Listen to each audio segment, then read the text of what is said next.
हैं तो बहुत ही एक्सोथर्मिक रिएक्शन बनती है ना, एक्सोथर्मिक होती है रिएक्शन। यस, ये तो एक्सोथर्मिक है। Burning of natural gas, natural gas को बर्न करोगे, अभी मैंने बताया भी था आपको, जैसे कि मीथेन को बर्न करोगे तो यहाँ भी हीट निकलती है, तो ये भी आपका क्या होता है, एक्सोथर्मिक। तो एक्सोथर्मिक मतलब जहाँ पे हीट रिलीज हो, हीट रिलीज हो। तो हीट रिलीज आपके डाइल्यूशन में भी होती है, बर्निंग में भी होती है। तो फर्स्ट एंड सेकंड इसका आंसर है ऑप्शन ए। सेकंड का आंसर ऑप्शन ए, जिस जिन बच्चों ने टिक किया है बिल्कुल करेक्ट है। तो कमेंट करके बताना सेकंड का ऑप्शन ए किस किस बच्चे ने लिखा है, फर्स्ट एंड सेकंड। ओके,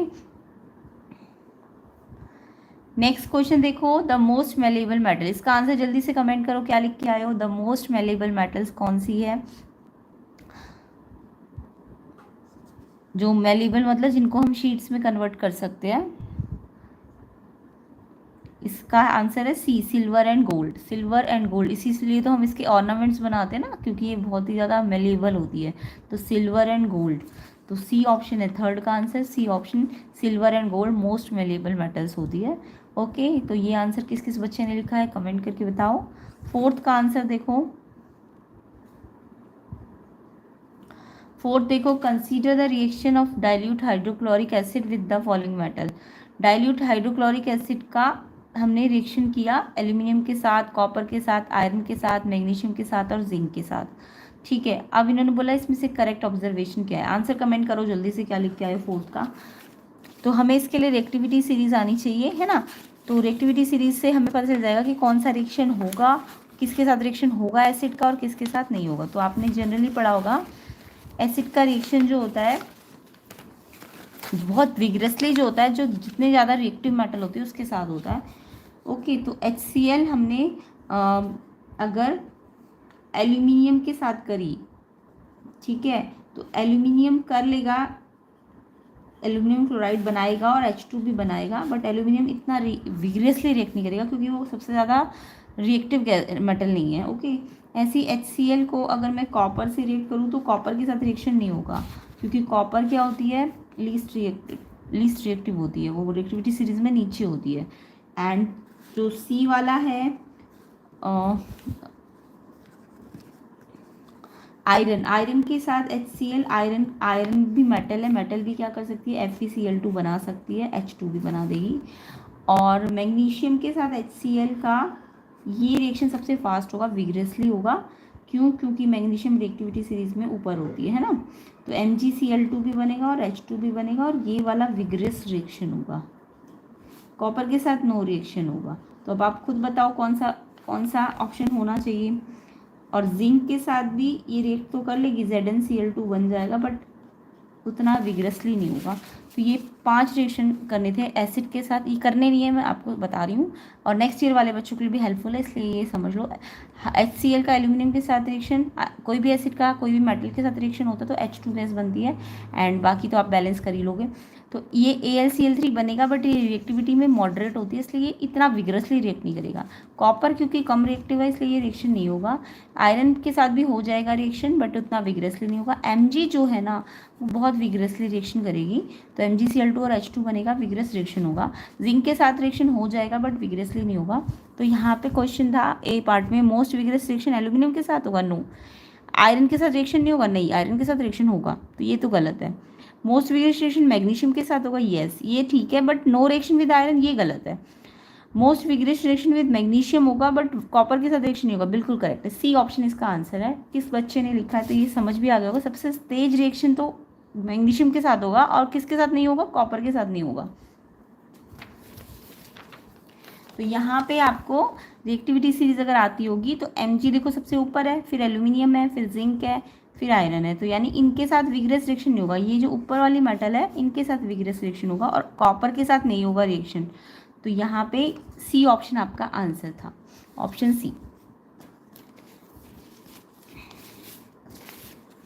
ठीक है, तो क्वेश्चन 4 का आंसर सी है, Mg के साथ विग्रस होगा बट कॉपर के साथ रिएक्शन नहीं होगा। तो किस किस बच्चे ने ऑप्शन सी किया है कमेंट करना। एंड 5th का आंसर जल्दी कमेंट करो, क्या लिख के आए हो। The number of covalent bond present in nitrogen molecule. जल्दी से बताओ नाइट्रोजन मॉलिक्यूल का आंसर क्या लिख के आए हो, कितने कोवेलेंट बॉन्ड है इसके पास। नाइट्रोजन का नंबर 7 होता है, तो नाइट्रोजन की अगर आप बॉन्ड स्ट्रक्चर बनाओ तो 7 का मतलब इसके पास 7 है ना, 2 5 तो लास्ट में 5 इसके पास क्या है, इलेक्ट्रॉन्स है ना। तो 2 इलेक्ट्रॉन यहाँ डाल दो तो 3 यहाँ आ गए। ऐसे दूसरे नाइट्रोजन के पास भी 5 है इसका डॉट स्ट्रक्चर में, तो इसके 3 बॉन्ड बनते हैं। तो इसके कोवेलेंट कितनी शेयरिंग होती है, कितने बॉन्ड की शेयरिंग होती है, 3 बॉन्ड की शेयरिंग होती है। तो इसका आंसर 3 होगा। तो क्वेश्चन 5 का आंसर 3 होगा, बी ऑप्शन। नाइट्रोजन कितने कोवेलेंट बॉन्ड बनाता है, 3। किस किस बच्चे ने 3 आंसर लिखा है, बिल्कुल सही है। एंड नेक्स्ट ईयर वाले बच्चों के लिए इंपॉर्टेंट PYQ है, इसलिए इसे समझ भी लेना। तो क्वेश्चन 5 का answer 3 covalent bond. Next question देखो 6, the valves in the human heart ensure that. इसका आंसर जल्दी से कमेंट करो।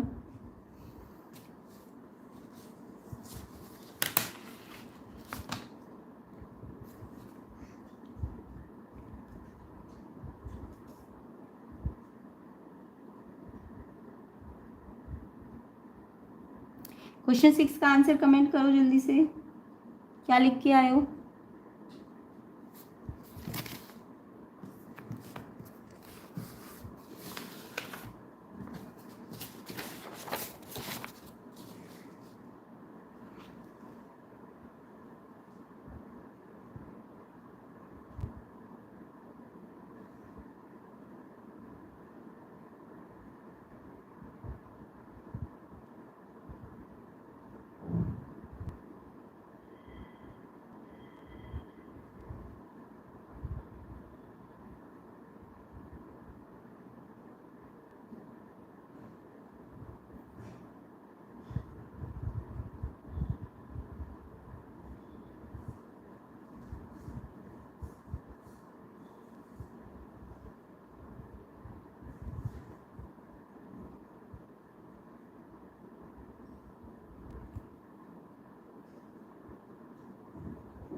तो क्या आंसर है 6 का, जल्दी बताओ।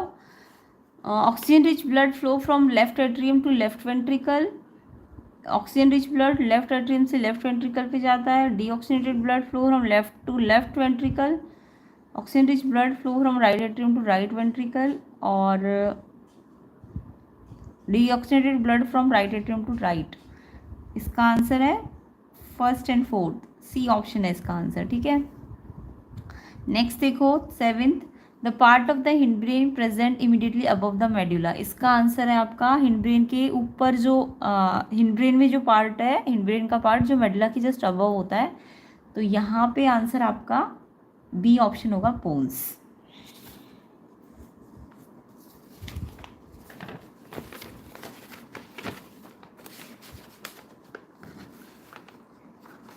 तो 7th का आंसर बी पॉन्स। जिन जिन बच्चों ने लिखा है कमेंट करो जल्दी।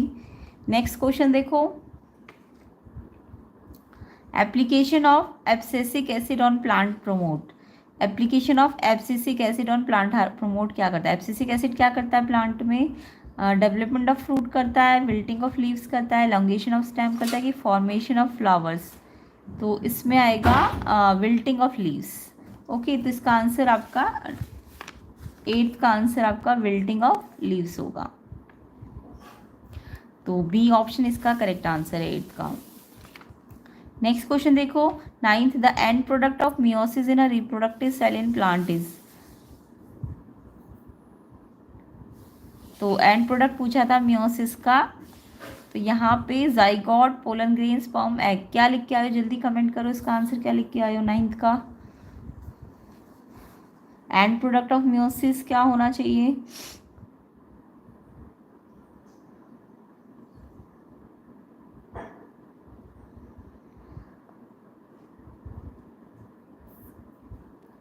हाँ ठीक है, पोलन ग्रेन है इसका आंसर, बी 9th का।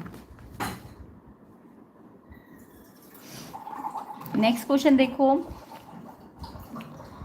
इन a garden pea violet colour flower dominant trait है और white colour flower which is recessive trait. When parent plant and violet coloured flower is crossed with a parent plant with white flower, possible percentage F1 progeny में क्या होगी? Comment किया करो जल्दी, इसका answer क्या लिखा है आपने?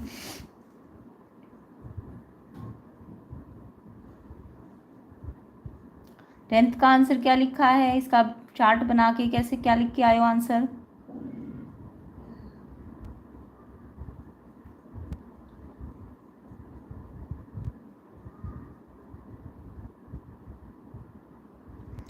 इसमें डोमिनेंट ट्रेट वॉयलेट है ना, तो इसमें 75% वॉयलेट, 25% वाइट। डी ऑप्शन होना चाहिए। बाकी इसका आंसर मैं श्योर करके आपको दोबारा बता दूंगी। वैसे डी ऑप्शन इसका आंसर है 10th का। डी ऑप्शन करेक्ट आंसर होगा। 75% वॉयलेट, 25% वाइट। नेक्स्ट देखो 11th क्वेश्चन, तो 10th का आंसर डी होगा, ठीक है। नेक्स्ट देखो 11th question, a 5 centimeter long rod is placed vertically in front of a concave mirror if its 5 centimeter long image is formed at 20 centimeter in front of mirror। Focal length पूछा है mirror का, तो यहाँ पे आपको बोला है कि कॉन्केव मिरर है, तो कॉन्केव मिरर का जो फोकल लेंथ है वो नेगेटिव होना चाहिए, ये तो कन्फर्म्ड है ना। तो ये डी ऑप्शन तो बिल्कुल गलत है। अब यहाँ पे इन्होंने एक कंडीशन क्या दी है कि जितना रॉड, मतलब रॉड क्या ऑब्जेक्ट है, ऑब्जेक्ट का जितना हाइट है ना, देखो जितना साइज ऑब्जेक्ट है उतना ही इमेज भी बन रहा है ना, same as it is image बन रहा है। तो आपको एक रूल पता होगा कॉनकेव मिरर में, कॉनकेव मिरर में क्या होता है, एक तो फोकल लेंथ पॉजिटिव नहीं होती है, कॉनकेव मिरर होता है तो फोकल लेंथ कैसी होती है, नेगेटिव होती है ना। ऊपर से जब ये दोनों के साइज सेम होते हैं, जितना इमेज का साइज़ है उतना ही ऑब्जेक्ट का सेम साइज़ है, तो यहाँ पे ऑब्जेक्ट को कहाँ रखा जाता है जब सेम साइज़ आता है? तो ऑब्जेक्ट सी पे होता है और इमेज भी कहाँ बनती है, सी पे बनती है। सी मतलब रेडियस ऑफ कर्वेचर है ना। तो आपको फोकल लेंथ निकालनी है और रेडियस ऑफ कर्वेचर का क्या कर दोगे, आधा कर दोगे। तो यहाँ पे यही बोला है ना इन्होंने कि जो इमेज है वो कहाँ बन रही है, 20 सेंटीमीटर पे। और मैंने अभी बताया आपको कि इमेज कहाँ बनती है, इमेज कहाँ बनती है इस केस में, जब ये दोनों बराबर होते हैं इमेज सेंटर ऑफ कर्वेचर पे बनती है, मतलब रेडियस पे। तो रेडियस आपको गिवन थी 20, तो फोकल लेंथ उसका आधा होती है ना। तो 10 सेंटीमीटर आएगा और 10 नेगेटिव में आएगा। बी ऑप्शन इसका आंसर है 11th का। किस किस बच्चे ने ऑप्शन बी किया है कमेंट करो। -10, बी ऑप्शन इसका आंसर है।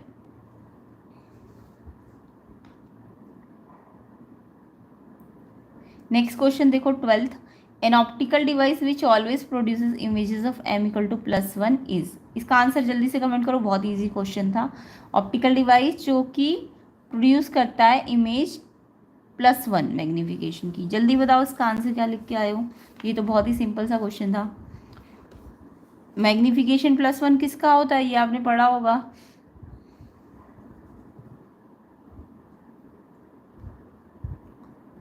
बहुत ही सिंपल क्वेश्चन था। मैग्नीफिकेशन +1 प्लेन मिरर का होता है। प्लेन मिरर का मैग्नीफिकेशन +1 होता है, +1।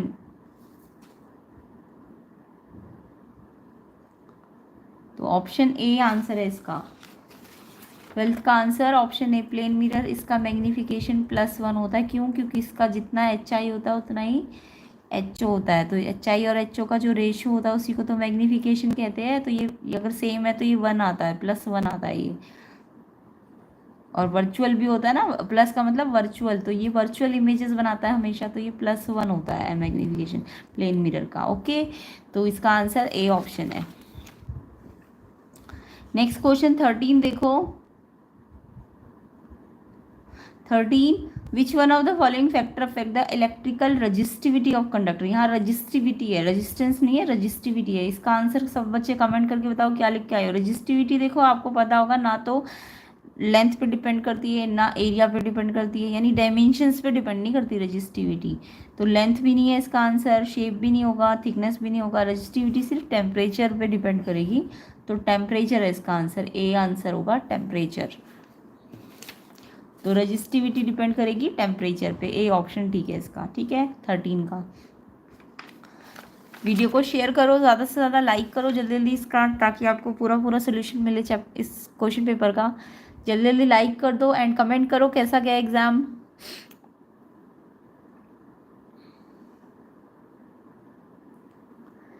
नेक्स्ट देखो 14th question, the strength of the magnetic field inside a current carrying long straight solenoid.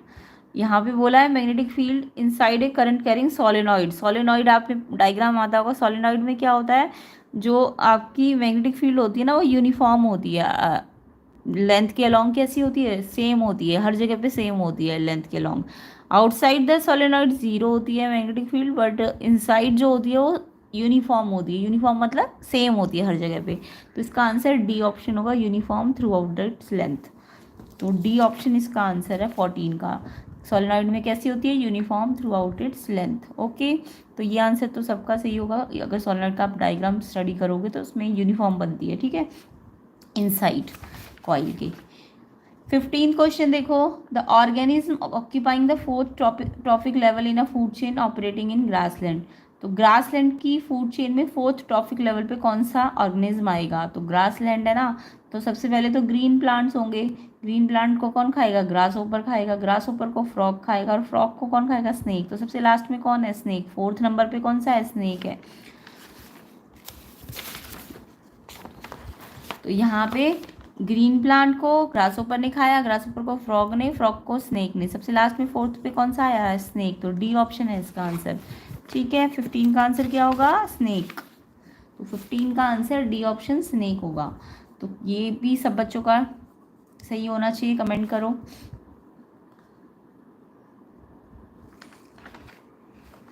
Next question देखो 16th, which one of the following statement is incorrect about the effect on our environment as a result of our activities. मतलब हमारे activities के through environment पे जो effect है वो बहुत harmful effect पड़ता है ना, जो हमारी एक्टिविटीज़ है। मतलब ऐसी कौन सी एक्टिविटी है जिससे इफेक्ट हार्मफुल हो सकता है ना। तो इन्होंने बोला कौन सी इनकरेक्ट स्टेटमेंट है। तो फर्स्ट को अगर मैं देखूँ, improvement in our lifestyle has resulted in greater amount of waste. जैसे जैसे हमारा लाइफस्टाइल इंप्रूव हो रहा है, हमारा उसके कारण हमारा जो वेस्ट है वो ज़्यादा बढ़ता जा रहा है। यस, हमारे लाइफस्टाइल में हमने बहुत मतलब चीज़ें चेंज की है, जिससे हम आजकल पैकेज फूड खाते हैं, है ना, पॉलीथीन्स का यूज़ करते हैं। इससे क्या हो रहा है, वेस्ट बहुत बनता है ना। यस, ये तो ठीक है। तो इनकरेक्ट वाली ढूंढनी है, ये तो करेक्ट है। पैकेजिंग ऑफ मटेरियल से क्या हो रहा है, larger amount of non biodegradable waste बन रहा है। अगर मटेरियल को पैकेज कर रहे हैं, जैसे पॉलीथीन बैग से पैकेज करते हैं, पैकेजिंग करते हैं, तो उससे क्या नॉन बायोडिग्रेडेबल वेस्ट कम हो रहा है, नहीं, ये गलत है। उससे तो बढ़ रहा है ना। जितनी भी पैकेजिंग कर रहे हैं हम पॉलीथीन का यूज़ करके और भी चीज़ों का यूज़ करके, तो हमारा नॉन बायोडिग्रेडेबल वेस्ट घट नहीं रहा, बढ़ रहा है, ये गलत है। तो बी ऑप्शन वाला इनकरेक्ट है। तो इनकरेक्ट पूछा था, तो बी वाला इनकरेक्ट है, इसलिए यही आंसर है आपका। 16 का बी आंसर है।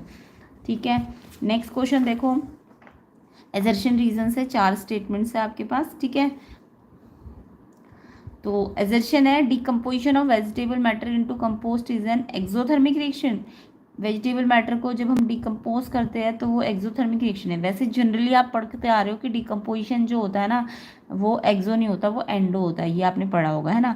बट वेजिटेबल मैटर के केस में ना डिकम्पोजिशन जब होता है ना तो हीट रिलीज होती है, ये एक्सेप्शन है। वेजिटेबल मैटर को जब हम कंपोस्ट में चेंज करते हैं ना तो हीट रिलीज होती है। तो सारे डिकम्पोजिशन रिएक्शन हमारे एंडो होते हैं, बट जो वेजिटेबल मैटर वाला जो कंपोस्ट में चेंज करते हैं उसमें हीट रिलीज होती है, तो इसलिए ये एक्सोथर्मिक है। तो एजर्शन सही है इसका, ठीक है, एजर्शन सही है। रीज़न जो है डिकम्पोजिशन रिएक्शन में एनर्जी चाहिए होती है ब्रेक डाउन करने के लिए रिएक्टेंट्स को, यस ये भी ठीक है। डिकम्पोजिशन रिएक्शन में एनर्जी रिलीज नहीं होती, देनी पड़ती है। बट ये एक्सेप्शन है, जब हम वेजिटेबल मैटर को डिकम्पोज कर रहे हैं तो एक्सोथर्मिक होता है। तो यहाँ पे एजर्शन भी ठीक है, रीज़न भी ठीक है, बट ये रीज़न एक्चुअल में इसको एक्सप्लेन नहीं कर रहा कि क्यों हमारा ये एक्सोथर्मिक है, क्योंकि जब हम डिकम्पोजिशन कर रहे हैं वेजिटेबल मैटर को तो हीट रिलीज हो रही है, तो ये रीज़न होना चाहिए था इसका। बट यहाँ पे रीज़न कुछ और दे दिया है, बट वैसे स्टेटमेंट वाइज ठीक है। तो एजर्शन भी ठीक है, रीज़न भी ठीक है, बट एक्सप्लेनेशन ठीक नहीं है। ऑप्शन बी इसका आंसर है 17 का। तो एक्सप्लेनेशन ठीक नहीं है, नॉट एक्सप्लेन कर रहा है, ये बी ऑप्शन इसका आंसर है 17 का। 18 देखो,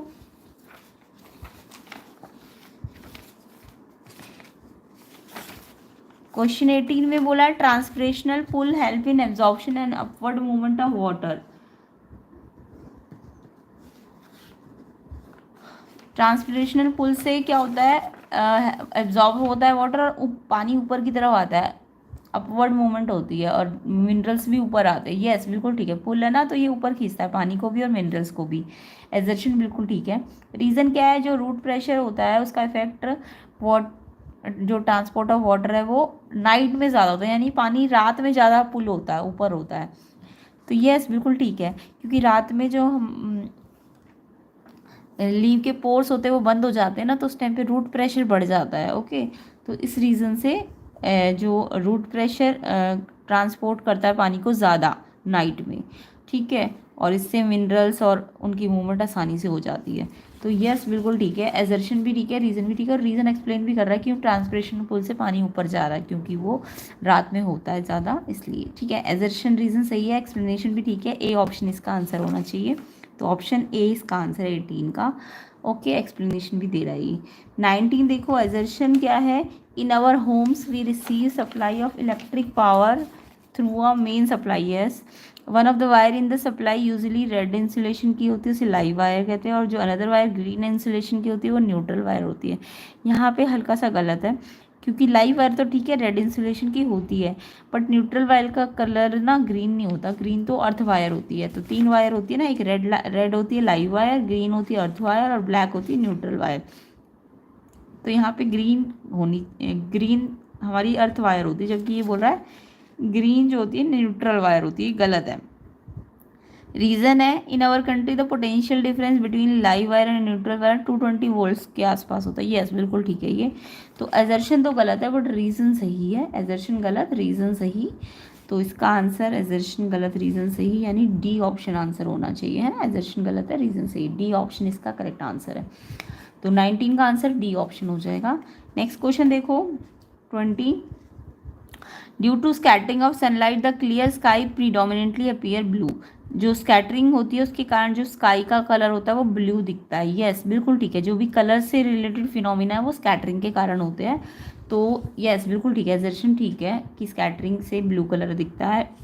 और बाकी रीजन बोल रहा है the wavelength of blue light 1.8 times होती है wavelength of red light. No, red light की वेवलेंथ तो सबसे ज़्यादा होती है, आपने पढ़ा भी होगा। जो रेड लाइट की वेवलेंथ होती है वो मैक्सिमम होती है। मैक्सिमम वेवलेंथ किसकी होती है, वो रेड लाइट की होती है, ये आपने पढ़ रखा है। तो रेड लाइट की मैक्सिमम है, जिसके कारण ये जो होता है ना डेविएट नहीं होता, लीस्ट डेविएट होता है। इसलिए जितने भी डेंजर सिग्नल्स है या फिर जितने भी जो हमारा सनसेट सनराइज है वो रेड कलर क्यों दिखता है, क्योंकि वो डेविएट नहीं हो रहा।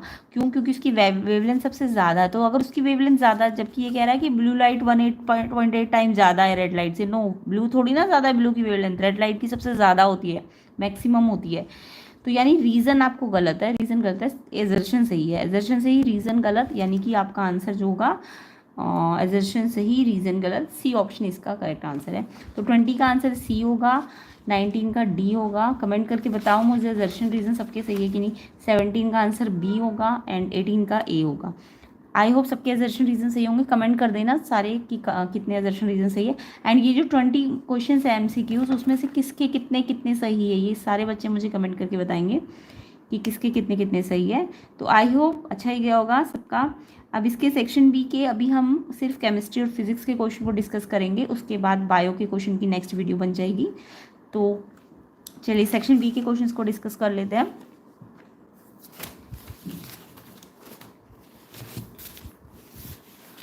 तो यहाँ पे क्वेश्चन 21 में क्या बोला है सेक्शन बी में,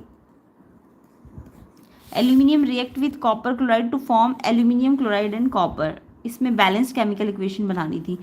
तो सबसे पहले एल्यूमिनियम लेना था, फिर कॉपर क्लोराइड लेना था CuCl2, एंड फिर उससे एल्यूमिनियम क्लोराइड बनाना था AlCl3, और कॉपर बनना था। ठीक है।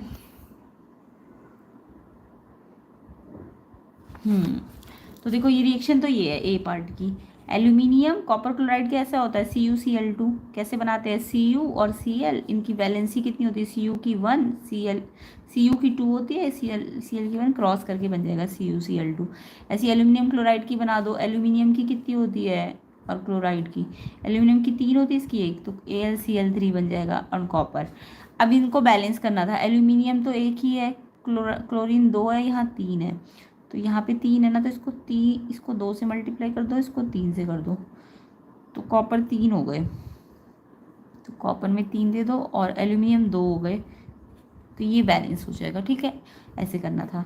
बी देखो, zinc react with sodium hydroxide, zinc को रिएक्ट किया हमने सोडियम हाइड्रोक्साइड NaOH, उसके बाद give sodium zincate. Sodium zincate का फॉर्मूला कैसे बनाते हैं, Na, पहले Na आता है, फिर Zn जिंकेट, NaZnO2,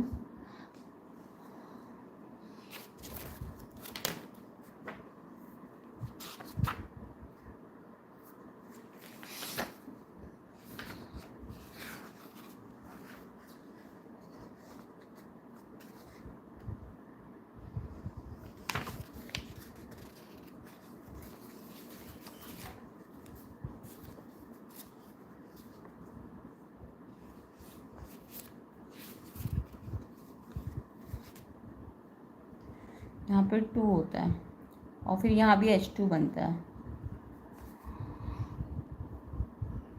तो Na की 2 है ना, तो यहाँ Na की 2 आ जाएंगे,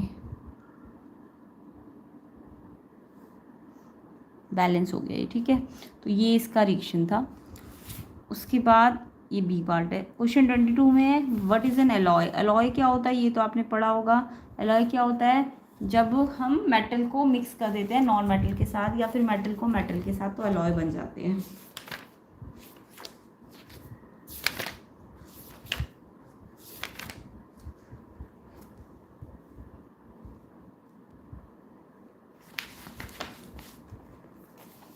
तो एलॉय में आपको लिखना था, एलॉय क्या होता है, alloy is a homogeneous mixture. ये क्या होता है, एक होमोजीनियस मिक्सचर होता है ऑफ 2 और मोर मेटल्स, 2 या 2 से ज़्यादा मेटल का, या फिर मेटल का नॉन मेटल के साथ जो मिक्सचर होता है होमोजीनियस, उसको एलॉय कहते हैं। ये डेफिनेशन एलॉय की। ठीक है, यहाँ से यहाँ तक। उसके बाद इन्होंने एलॉय पूछा है, इसका सेकंड वाला, right the composition off shoulder and property which make it suitable for welding electric wire.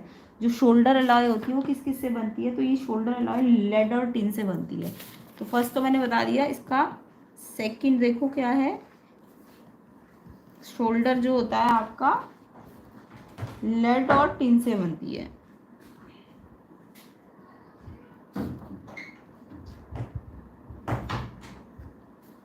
. 50% lead होता है, 50% टिन होता है।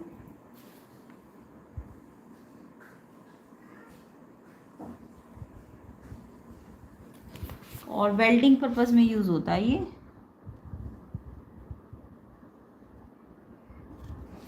तो वेल्डिंग में क्यों यूज होता है, क्योंकि इसका जो मेल्टिंग पॉइंट होता है ना, मेल्टिंग पॉइंट वो क्या होता है, वो लेस होता है प्योर मेटल से, क्योंकि एलॉय है ना, तो इसका मेल्टिंग पॉइंट प्योर होता है किससे, प्योर मेटल से, इसलिए इसको हम वेल्डिंग में यूज़ कर लेते हैं। ओके, ये रीज़न है इसका। नेक्स्ट क्वेश्चन है, during electrolytic refining of silver what are electrode, cathode and anode made up of. जब हम सिल्वर की इलेक्ट्रोलाइटिक रिफाइनिंग करते हैं तो कैथोड और एनोड किससे बनते हैं, इलेक्ट्रोड्स। तो रिफाइनिंग वाला प्रोसेस अगर आपको आता होगा तो कैथोड जो होता है वो आपका इम्प्योर प्योर कॉपर एक्ट और इम्प्योर होता है। ये देखो डायग्राम से समझ लो इसको। तो जो एनोड होता है वो इम्प्योर कॉपर रॉड से बनती है और जो हमारी कैथोड होती है वो प्योर कॉपर रॉड से बनती है। ठीक है, कैथोड प्योर कॉपर रॉड से और एनोड इम्प्योर से, यानी ये थिन होती है और ये थिक होती है। ठीक है,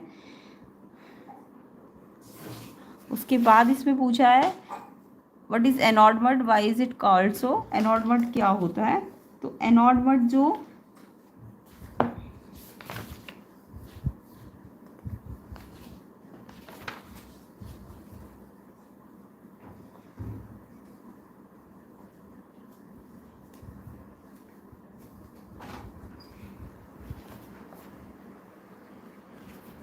सॉल्युबल इम्प्योरिटीज़ होती है वो सोल्यूशन में चली जाती है। यहाँ से कॉपर इधर डिपॉजिट होता है, ठीक है, इधर से जाता है और इधर डिपॉजिट हो जाता है, और जो इम्प्योरिटी होती है वो सेटल डाउन हो जाती है, इसीलिए हम इसको एनोड मड कहते हैं। तो ये लिखना था कि the soluble impurity go into the solution where insoluble impurity जो बिलो द एनोड होती है उसको एनोड मड कहते हैं, क्योंकि वो बिलो द एनोड जाती है। कहाँ डिपॉजिट हो रही है वो, बिलो द एनोड, एनोड वाली जो रॉड है उसके बिलो, इसलिए उसको हम एनोड मड कहते हैं। ओके, तो ये इसका आंसर है। नेक्स्ट क्वेश्चन देखो, give reasons during a breathing cycle the lungs always result volume of air. ये बायो के क्वेश्चन है, ये हम नेक्स्ट पार्ट में कवर करेंगे। ये भी बायो का क्वेश्चन है। 25 देखिए, 25 object is place 25 centimetre in front of a concave mirror of focal length 15, use mirror formula new Cartesian sign convention to determine the position of the image.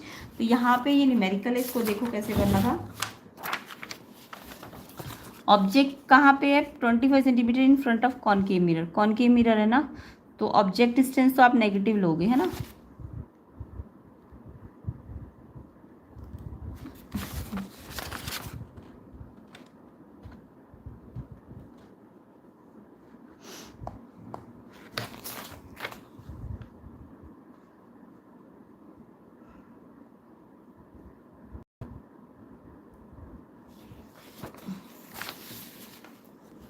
Question number 25, object distance आपका -25 centimetre है और focal length 15 है, concave है इसलिए negative sign दोगे क्योंकि concave है mirror.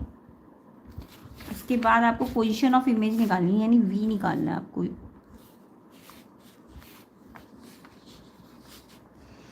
You पता है -25 ऑब्जेक्ट का डिस्टेंस, एफ पता है 15 क्योंकि कॉन्केव है नेगेटिव साइन दो, और वी आपको फाइंड करना है पोजीशन ऑफ इमेज, है ना। तो यू एफ वी निकालना है, तो मिरर फॉर्मूला लगा दो, 1/f बराबर 1/v माइनस की प्लस होता है मिरर फॉर्मूले में। 1/f की जगह -15, 1/v निकालना है, 1/u -25। अब ये निकालना है तो ये प्लस माइनस माइनस है, उस साइड जाएंगेगा, तो यहाँ माइनस में है ना, तो यहाँ प्लस हो जाएगा। अब आपको इसका एलसीएम लेना था 15 25 का, 25 3 75 एलसीएम आएगा। 15 3 मल्टीप्लाई होगा, 15 3 75 होगा, तो 3 से मल्टीप्लाई कर दो। 25 15 5 होता है ना, 15 5 तो 5 से मल्टीप्लाई कर दो, और 25 3 होता है तो 3 से मल्टीप्लाई कर दो। माइनस प्लस माइनस कर दो, साइन बढ़ेगा, अपॉन में 75 इक्वल टू 1/v। v निकालना है तो इसको रेसिप्रोकल करो, तो इसको भी रेसिप्रोकल कर दो, 75/2, 2 से कैंसिल कर दो इसे, 2 3 6, 2 3 6, 2 7 14, 2 -37.5। किस बच्चे का ये आंसर आया है, v, उनका आंसर ठीक है। ठीक है, कमेंट करना किस किस का आंसर ये आया है -37.5 सेंटीमीटर। तो कुछ नहीं था, मिरर फॉर्मूला लगाना था आपको, एफ पता है, वी निकालना था, यू भी पता था, ये यहाँ माइनस हो रहा था, यहाँ आगे प्लस, एलसीएम लिया, 75 5 पे आता है, 5 से मल्टीप्लाई, 3 पे आता है, 3 से मल्टीप्लाई, एंड -2 आएगा अपॉन में 75, रेसिप्रोकल करोगे तो ये 37.5 आएगा माइनस में, यानी इमेज जो है वो रियल होगी, है ना, नेगेटिव है ना, मिरर में अगर नेगेटिव है तो रियल होती है, रियल, और रियल के साथ क्या होता है, इन्वर्टेड। नेक्स्ट देखो 26, draw a ray diagram to show the path of ray of light which fall obliquely on one of face of an equilateral triangular prism made of glass and mark on angle of incidence and angle of deviation. तो ये तो बहुत ही simple था, prism का diagram बहुत ही important होता है, ये आपको कराया भी गया था प्लेलिस्ट में अगर आपने देखा होगा तो। ये प्रिज्म है, ठीक है, ये 3D होता है तो हम इसे लेकिन ट्रायंगल शेप ही दिखाते हैं इसकी। अब यहाँ से लाइट इंसिडेंट होती है, फिर नॉर्मल ड्रॉ करते हैं, ये इंसिडेंस एंगल है, ये नॉर्मल है, फिर ये जाना ऐसे चाहिए था बट ये हल्का सा डेविएट होके थोड़ा कम एंगल पे डेविएट होता है आर, फिर इसको फिर से नॉर्मल खींचते हैं। अब ये जाना ऐसे चाहिए था बट ये अब बॉटम ऑफ द प्रिज्म चला जाता है, और फिर ये एक्चुअल पाथ जितना भी है और लास्ट वाला पाथ है उसको आपको ऐसे करके एक्सटेंड करना होता है, और ये डेविएशन एंगल आता है, तो ये एंगल ऑफ डेविएशन है, ठीक है। तो ऐसे करके आपको इसे दिखाना होता है।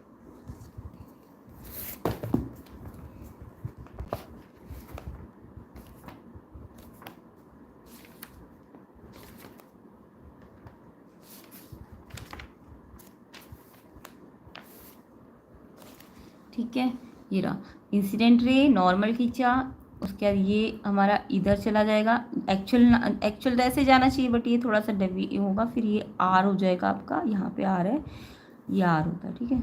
और फिर ये ऐसे जाके फिर जो नॉर्मल खींचो, फिर ये इमरजेंट रे टुवर्ड्स बॉटम जाएगी, और जो इमरजेंट रे और इंसिडेंट रे होगा उसको बढ़ाओगे तो ये एंगल ऑफ डेविएशन ये होता है। ओके, नेक्स्ट देखो सेक्शन सी में आपको write the name and chemical formula of a sodium compound which is sometime added for faster cooking. Name and chemical formula पूछा है सोडियम कंपाउंड का जो ऐड करते हैं कुकिंग में, NaCl, सिंपल, सोडियम कंपाउंड क्या है, NaCl ना। How is it produce from sodium chloride as one of the raw material. अच्छा, फास्टर कुकिंग के लिए,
तो केमिकल्स तो आपको पता है NaCl के कौन कौन से हैं। एक तो सोडियम हाइड्रोक्साइड है, अगर केमिकल की बात करें तो एक NaOH होता है जो NaCl से बनते हैं, NaH के बाद NaHCO3 बेकिंग सोडा, इसे बेकिंग सोडा कहते हैं। एक होता है Na2CO3H2O, ये वॉशिंग सोडा होता है ना, 10H2O।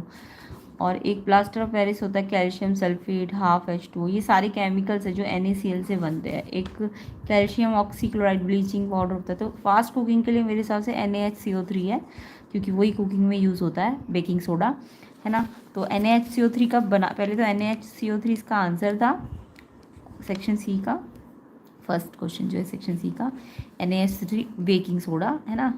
उसके बाद इसमें ये पूछा है कैसे बनता है, तो बेकिंग सोडा बनाने के लिए NaCl में अमोनिया डालना पड़ता है, ठीक है, और साथ में H2O और CO2, तो उससे NaHCO3 बन जाता है, प्लस बनता है NH4Cl। ये बनाने का आपको प्रिपरेशन पूछा था क्वेश्चन नंबर 27 में, ठीक है। क्योंकि NaCl के जो केमिकल्स है उनमें से ये सारे, अब कुकिंग में तो यही वाला यूज़ होता है ना। नेक्स्ट है इसमें, the compound mention in A above is also an ingredient of antacid. Yes, antacid आपने पढ़ा होगा, बेकिंग सोडा क्या होता है, एज एन एंटासिड होता है। अब इन्होंने पूछा क्यों एंटासिड, क्योंकि ये क्या होता है, ये न्यूट्रलाइज कर देता है एक्सेस एसिड को, as it neutralise excess acid. Excess acid को क्या करता है, ये न्यूट्रलाइज करता है, बिकॉज या as it neutralise excess acid, इसलिए इसको एंटासिड में यूज़ करता है, ठीक है। नेक्स्ट क्वेश्चन देखो, define a displacement reaction, name a displacement reaction which it highly exothermic and as it use in joining railway tracks. और प्रोसेस बताना है इसमें। तो रेलवे ट्रैक्स में आपने पढ़ा होगा जो थर्माइट रिएक्शंस होते हैं वो यूज़ होते हैं, है ना। तो डिस्प्लेसमेंट रिएक्शन तो पता ही है, डेफिनेशन तो सबको आती होगी।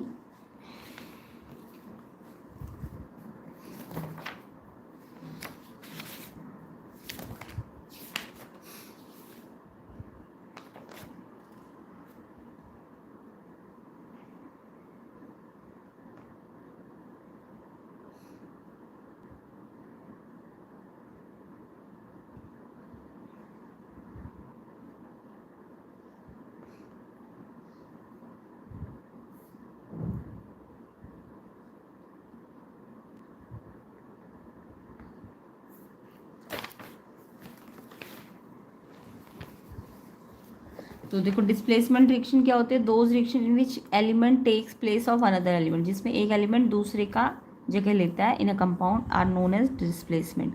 यानी इसमें मोर रिएक्टिव एलिमेंट डिस्प्लेस करता है एक लेस रिएक्टिव एलिमेंट को उसके कंपाउंड से, उसी को हम डिस्प्लेसमेंट रिएक्शन कहते हैं। ये तो इसकी डेफिनेशन है। देन आपको इसमें थर्माइट रिएक्शन के बारे में बात कर रहे थे, वेल्डिंग में जो यूज़ होता है थर्माइट रिएक्शन होता है। इसमें क्या होता है, आयरन ऑक्साइड होता है, उसमें एल्यूमिनियम होता है। जब हम आयरन ऑक्साइड में एल्यूमिनियम मिक्स करते हैं, रिएक्ट करते हैं, तो एल्यूमिनियम क्योंकि ज़्यादा रिएक्टिव है, तो एल्यूमिनियम क्या करेगा, आयरन ऑक्साइड में से ऑक्साइड को अपने पास ले लेगा, एल्यूमिनियम ऑक्साइड बनाएगा और आयरन अलग हो जाएगा। और आयरन किस फॉर्म में मिलेगा, मॉल्टन फॉर्म में मिलेगा, इसलिए इसको हम वेल्डिंग में यूज़ करते हैं। ये हाईली एक्सोथर्मिक रिएक्शन होती है, थर्माइट रिएक्शन कहते हैं इसको, ओके। तो पहले का आंसर तो आपको इसकी डेफिनेशन बतानी थी डिस्प्लेसमेंट रिएक्शन की, ये वाली यहाँ से यहाँ तक, ठीक है। मोर रिएक्टिव मेटल डिस्प्लेस करती है जब लेस्ट को, तो उसे क्या कहते हैं, डिस्प्लेसमेंट। देन आपको थर्माइट रिएक्शन के बारे में बताना था, ये था रिएक्शन, ठीक है। नेक्स्ट देखो, next question number 29, right the end product of breakdown of pyruvate. ये बायो का क्वेश्चन है, नेक्स्ट पार्ट में कवर करेंगे। ये 30 भी बायो का क्वेश्चन ही है आपका, ये भी बायो का ही है। 31 में रजिस्टर्स दिए हुए 2 ओम, 3 ओम, 6 ohm and such way that total equivalent resistance combination का 1 ओम और 4 ओम आए, कैसे आएगा। तो 1 ओम लाने के लिए तो सबको पैरेलल में लगा दूँ। 1 ओम मिनिमम होता है ना, मिनिमम कब आता है, जब सारे पैरेलल में होते हैं।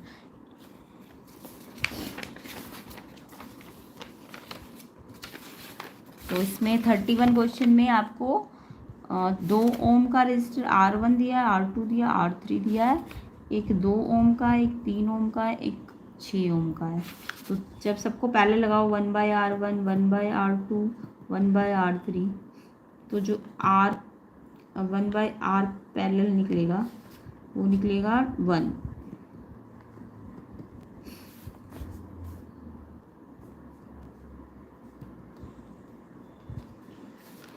देखो, अगर मेरे को 1 लाना है तो मिनिमम लाने के लिए 1 मिनिमम है ना, ये देखो 2 का, ये 3 का, ये 6 का, तो इनका मिनिमम तो 1 ही है, सबसे कम 1 आ रहा है ना। तो मिनिमम कब आता है, मिनिमम कब आता है, जब पैरेलल में लगा होता है। मिनिमम कब होता है रेजिस्टेंस, जब पैरेलल में होता है। तो यानी तीनों को आपको पैरेलल में कनेक्ट करना पड़ेगा ऐसे करके, ठीक है। ये बैटरी देनी पड़ेगी,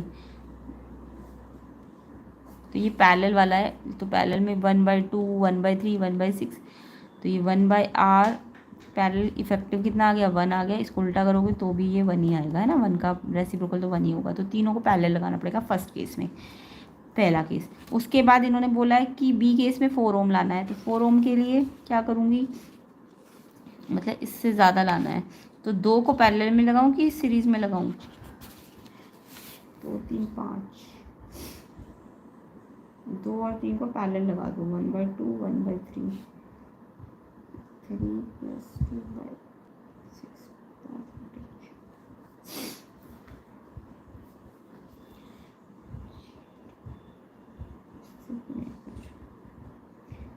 और 6 को लगा दे पहले।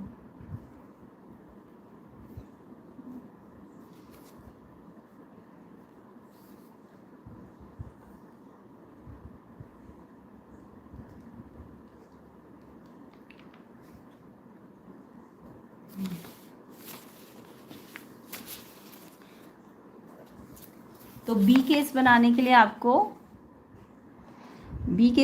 आपको 2 ओम को तो ऐसे ही रखना है, 3 और 6 को कैसे लगाना है, पैरेलल में लगाना है। 3 और 6 को ऐसे लगाना है। तो देखो 3 और 6 पैरेलल में है, तो पहले उनका निकाल लो। 1/r, ये 2 और 3 है ना, तो r23 निकाल लो। r1 तो मेरा 2 ही है, बट r23 के लिए मुझे पैरेलल लगाना पड़ेगा। 1/3 1/6 आएगा, पैरेलल में ये होता है ना अपॉन में, तो ये आएगा 6, 3 2 जा एंड 1, 3/2 3/6 यानी 1/2। तो r23 जो आएगा वो 2 आ जाएगा, है ना। अब r1 को r23 के साथ, पहले r23 को तो पैरेलल में लेना था, है ना, और r1 को r23 के साथ किस में लेना है, सीरीज़ में लेना है। याद रखना सीरीज़ में तो प्लस करते हैं। तो ये 2 था और ये कितना आया, ये भी 2 आया, तो ये कितना आ गया 4। तो ऐसे करके ये वाला कनेक्शन देना पड़ेगा दूसरे बी केस में, ठीक है। नेक्स्ट देखो,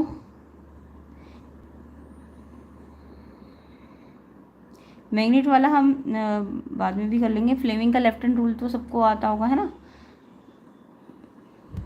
तो इसको हम नेक्स्ट पार्ट में कवर करेंगे थोड़ा डिटेल में।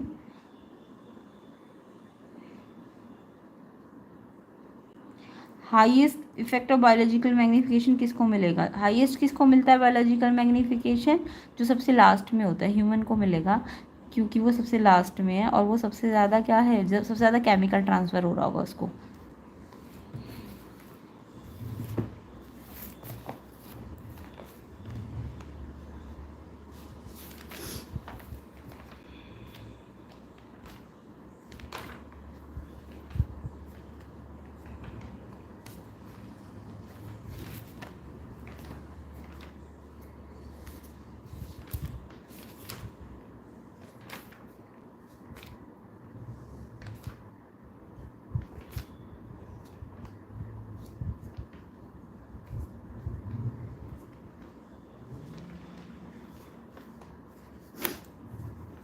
तो यहाँ पे बायोलॉजिकल मैग्नीफिकेशन होता है transfer of chemical from one trophic level to another, and ये सबसे ज़्यादा कहाँ होता है, लास्ट वाले ट्रॉफिक लेवल को, क्योंकि ये सबसे ज़्यादा केमिकल ट्रांसफ़र करते हैं, लास्ट वाले में सबसे ज़्यादा केमिकल ट्रांसफ़र होता है, ठीक है। तो अभी हम इसके सेक्शन DE को कंप्लीट करेंगे इसके नेक्स्ट वाले पार्ट में। सारे क्वेश्चंस आपको इसके नेक्स्ट पार्ट में मिल जाएंगे, तो वीडियो को ज़्यादा से ज़्यादा शेयर कर दो एंड लाइक कर दो। सारे क्वेश्चंस न्यूमेरिकल्स आपको इसके नेक्स्ट पार्ट वाली वीडियो में मिल जाएंगे।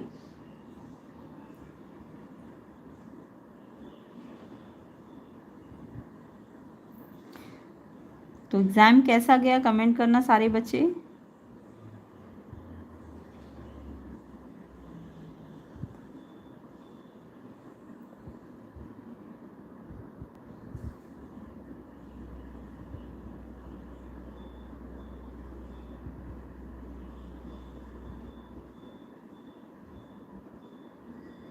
और अदर सेट्स के सोल्यूशन भी मिलेंगे इसके नेक्स्ट पार्ट वाली वीडियो में, तो वीडियो को ज़्यादा से ज़्यादा लाइक कर देना, शेयर कर देना। नेक्स्ट पार्ट में इसका कंप्लीट सोल्यूशन मिल जाएगा। तो अभी थोड़ी देर में इसका सेट 3 का सोल्यूशन भी आपको मिलेगा, तो सभी बच्चे उसको देख लेना जिनका सेट आया है।